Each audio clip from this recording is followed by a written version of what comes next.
welcome to my channel. My name is Violet if you're new here. Today, Starling Rose and I are going to show you two of my very favorite strollers, the Bugaboo Bee5 and the Butterfly, and do a quick comparison to help you decide what is the perfect choice for you and your little one.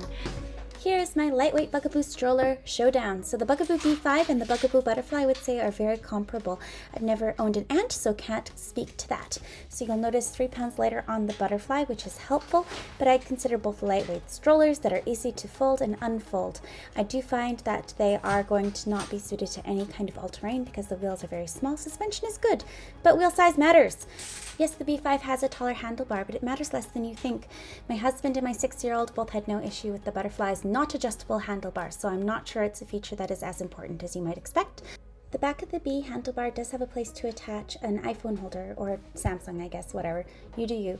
But the Butterfly doesn't have that option. It does have a spot for 1 cup holder, whereas the B5 has a spot for 2. So if you want to be carrying 2 drinks on either side of your stroller, you're going to want to get yourself a Bee. Now I'm going to show you with my beautiful models, Penelope and Starling Rose, how we sit up in the stroller. You can see Penelope's got a much deeper recline, and it is a better stroller suited from birth. You can get the wonderful Bassinet. Both can be used with a car seat, which is fine, but infant car seats aren't even perfectly reclined, and a Bassinet is kind of your best case scenario, which you can only do with the Bee. So I'm thinking that's probably a better choice, unless you're looking for your stroller once your baby's a little bit bigger. Now both these have vented canopies, which is great because you don't want your babies to get too hot. You can see I brought out my protractor to measure the angle, and yes, the B5 does go lower, which is great.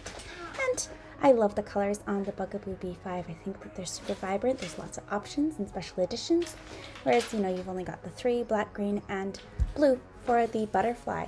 My huge diaper bag fits in the front and back of the Butterfly, but only in the front of the Bee, so it's going to be better for travel. I would say for sure, if I'm going to the park or playground, I want more space.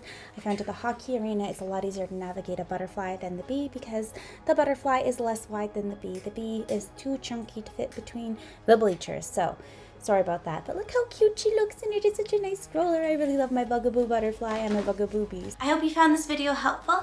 Let me know in the comments below if there's any features you'd like me to demonstrate or angles to help you see things better. Alright, it's time to go. Thank you, and bye now.